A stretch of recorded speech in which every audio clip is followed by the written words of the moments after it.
isn't that what you were calling for there? What were just your overall thoughts on how you guys played offensively?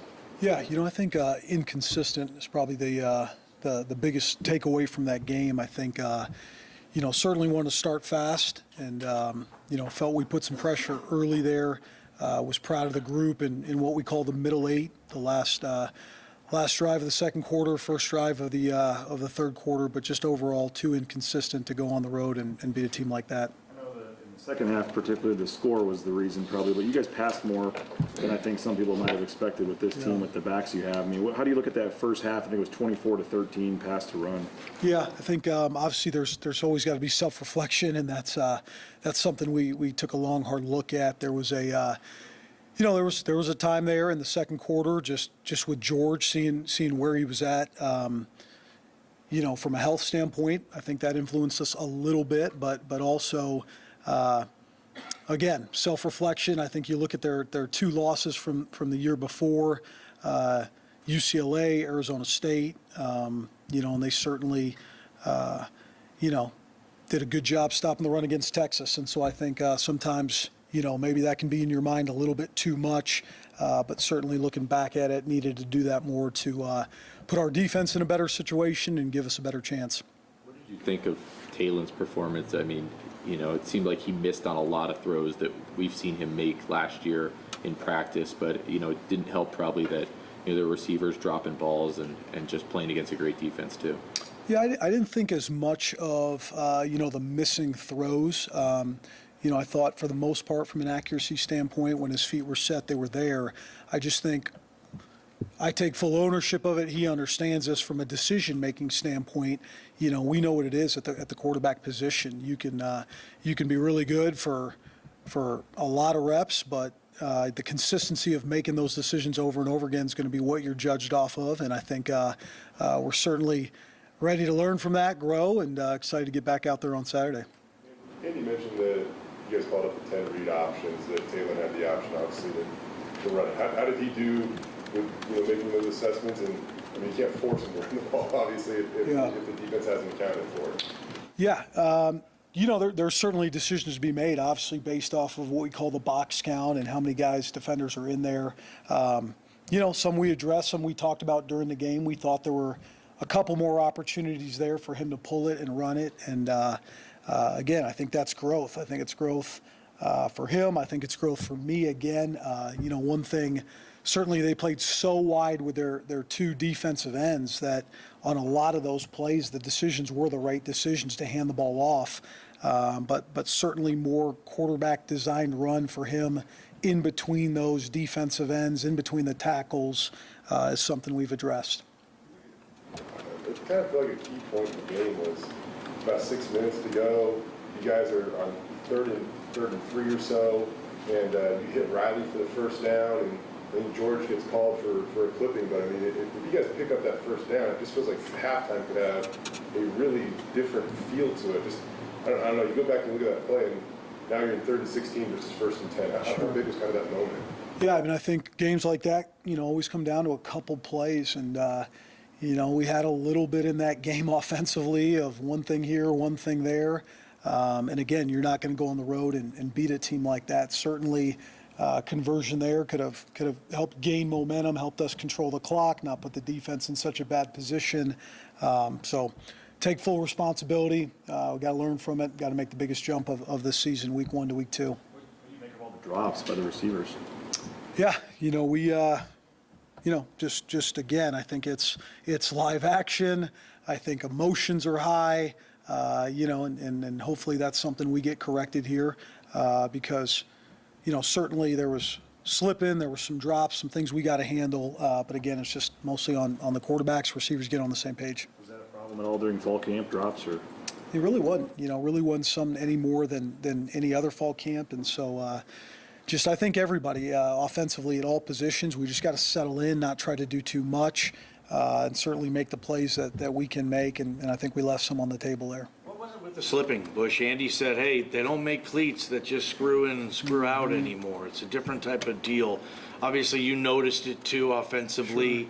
What was the root cause of all the slipping? We didn't see Washington slip that much. Yeah, not sure. I mean, I think it's something we've kind of tried to address, and you know, whether it was a cleat issue again, that wasn't, you know, that wasn't the reason for the lack of production. I just think you know, guys geeked out, not as much focus on their fundamentals, maybe all those kind of things, right, lead to that. But it's just us handling, taking control of what we can control is a big focus for this week. Talen's never had an OC up top before. I don't know what that matters, but you're so high up there in that stadium.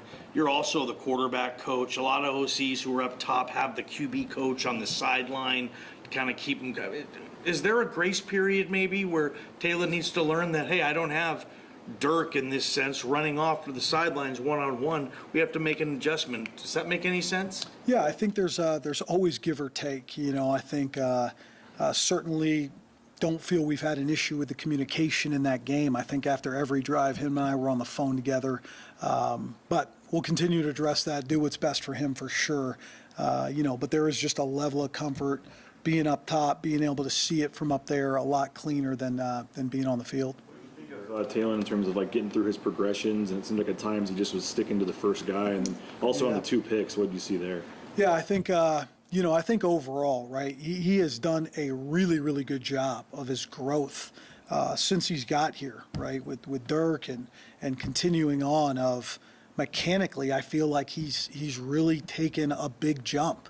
And so now, as we all know, the final step of this quarterback piece comes down to the decision making like you're talking about. And I think, you know, certainly there were good decisions to be made, and he made a lot of them. And, you know, but we got to just keep developing there. I think from the first interception standpoint, I believe it was a 3rd and 9 situation. They played extremely soft. Ball needed to go to the underneath coverage. It's something we've been repping all camp, and I think he understands that. You know, the second one, it's on me. I think we went to the screenplay probably for the 5th time. We had success with it, and that was an unfortunate one. But I think overall, it's always going to come down to that 3rd down execution, and certainly when we do take shots when they're not there, try to find outlets. Line, you know, did a pretty good job keeping Talon clean, made some holes for the running game. You know, overall, what was your assessment of the O-line? Yeah, really proud of those guys. I mean, you know, I think we really felt we knew what we were going to get out of the veteran guys, Garrett, Ben, and Cade, and I think all those guys held their own. But I think when you look at what Cage did and what Roger did in a tough situation, you got to be extremely proud of those guys. It's a testament to them being in a big environment, and you know, again, I thought they protected well. I thought they played extremely physical, and that's a huge momentum boost for us. He cited efficiency as a way he thought the offense would evolve from week 1 to week 2. Where do you see it evolving? Yeah, I think exactly efficiency, consistency. Again, I think there were some high-end plays made in that game. I don't think the moment was too big for those guys. I think it just comes down to the consistency. I know he probably talked about that 7-8 minute span there in the second quarter, and if we clean that up, you know, we feel it's a much different game. And so I think certainly giving these guys a chance, a better plan for what needs to happen in this game, and it falls on me. Of EMAC, I mean, he had 15 targets, which is not too many off what he had all of last season. It seems like you're moving him around a little bit, playing in the slot. Like, I don't know, is that kind of what you envision? We talk about his versatility kind of growing as a receiver. Did we kind of see that on Saturday? Yeah, I think so. I think that's one guy, you know, that certainly you saw and was able to play with those defensive backs. You know, I mean, I thought he was out there making plays, speed off the ball. We were able to do different things with him, and obviously, you know, I think the world of that guy, certainly with what he can become. So I think it's just going to be for him now is his preparation, buying into that process. He proved that he can play at that level, and we just got to continue to build on it.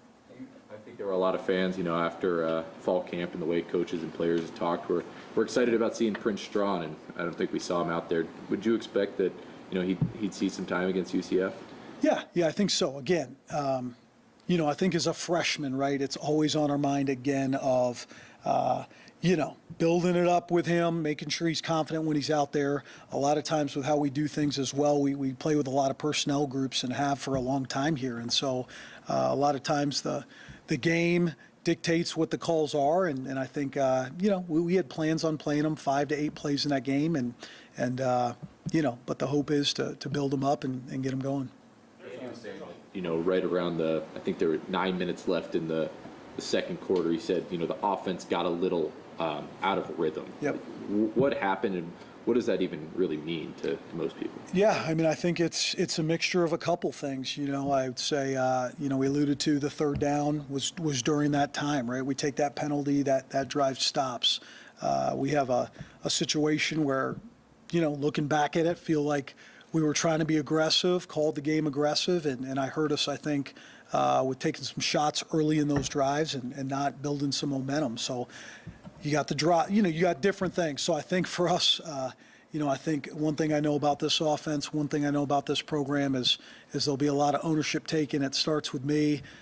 We talk about rhythm all the time, and we got to make sure we play with great rhythm. Home opener win streak that dates back all the way back to your time as a player. What is it about this program that, obviously you always want to protect the blue, but the first game out there, you guys come out and you do it? Yeah, I think, there's been a huge sense of pride. I think in playing on the blue and the support we've had from the community. Obviously, I think these players know it. They know how important it is to protect the blue and be here and work towards it. So, I think one thing I know about these guys, I think they understand there was a lot of disappointment, obviously, after this last game, but they came right back to work on Sunday. It'll be a great week of prep, and we got to do everything we can to protect it.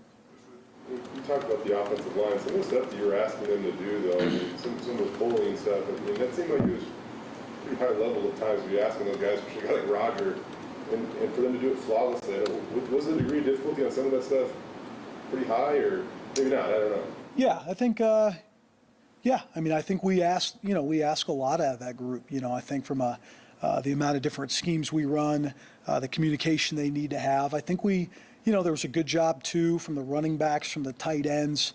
I think on most of those plays, we were trying to do everything we could to create chips and double teams on some of those edge players. But again, I can't tell you how excited I am or how proud I am of that group. And again, those two young players on the offensive line for being in a big moment in their first game and playing how they played. I know the guy has tremendous character. He's been here for a while. How much does he just need one of those big plays to go up and get one of them? Maybe kind of tips that confidence for him. Yeah, I think that's critical, right? I think it's critical for every one of these kids. And, the ability to just go get over the hump, if you will, or make a big play in a big time game. And Billy's done it, but I think anytime you can, especially early in a game, go make that play, build a little bit of confidence, obviously can be critical throughout the rest of the game. All right, thank you all. Thanks, folks. Thanks, guys.